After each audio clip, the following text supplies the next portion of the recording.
Welcome. This may be familiar to some of you just looking at these structures and seeing these endlessly created all over the internet, except I wanted to show how you can break it down and not use plugins and think of your own script and have control over it because you can set your own parameters for the materials you have in the studio and what you have to deal with. So I'll turn it off. I have a couple iterations, this one and this one, but the one in the middle is the one we're going to play with. So I'll just put it shaded. And should be fine. Maybe I'll take these other two and just put them outside the picture frame for a while until we see if we need them or not. So basically, I'm pretending I start with a certain sense of stock. Like, let's say I could create this unit, like this little block of wood. I had a lot of those. I could set the dimensions to those, and I simply move them in a vector so I can have a unit, and it makes for a more interesting construction. The more you put these units together, the more complex your units, and make them into a single closed rep, find their center, and orient them. That's basically what I'm doing, orienting them on the points. Now, how am I generating the points, which is what it's all about. Let's go back into here and have a look at that. And how do I control those points? Well, basically, it's the same thing. It's a point system. But I actually designed the point system off of a circle by actually making horizontal frames. And they're very tiny, so I'll just take my display and go to preview plane size and maybe bring it up to 12. That might be a little too big, but they're there. No, it's not bad. So there's my planes. And so on those planes, I've oriented those to the circle as horizontal planes, and then from that, I've oriented all other geometries to that using this 0, 0, 0 as the source, the frames as the target, and what geometries am I bringing in? Well, basically the geometries are points, and the points themselves have been generated by a simple sine curve, and there it is. So once that sine curve's done, I can orient that to all the other sections, and you're pretty much set. But I wanted to have a little bit of control over these curves, and in having control over this curve, actually I never even make it into an interpolated line. It's always points because that's what I'm orienting the center box to.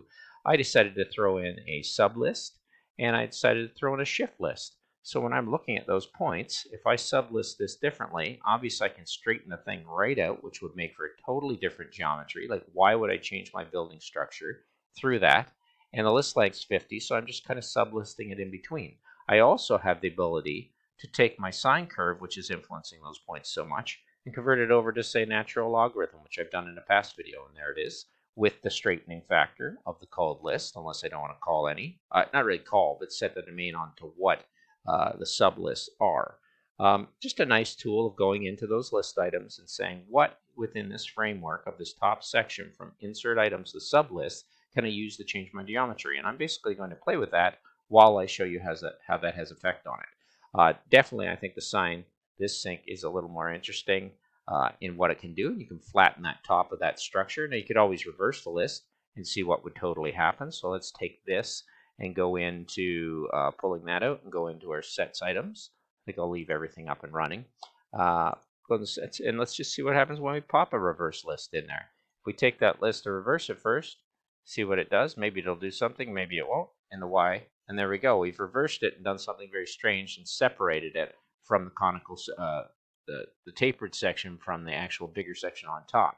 But depending on how you actually structure this, it will change the way you think of building something and mortaring things together and leaving spaces. And I know there's a lot of brick tools and plugins that stay pretty generic to what can possibly be done.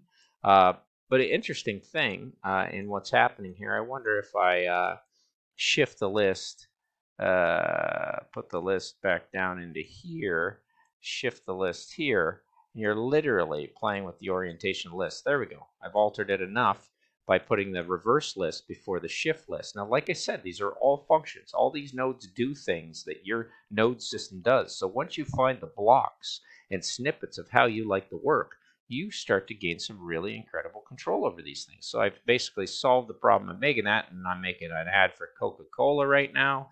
And here we go. Well, a flattened bottle of Coca-Cola. It's pretty jumpy when I get in there, but there we go. I'm going to make my little Coke display out on my land, and it's going to be fun. So I'll bake that one, join it all, put it back into my little artistic mode, close that, open this up full, and just for it, not even rendering, it's not even important, but you have that object definitely flip. You can see how I did that.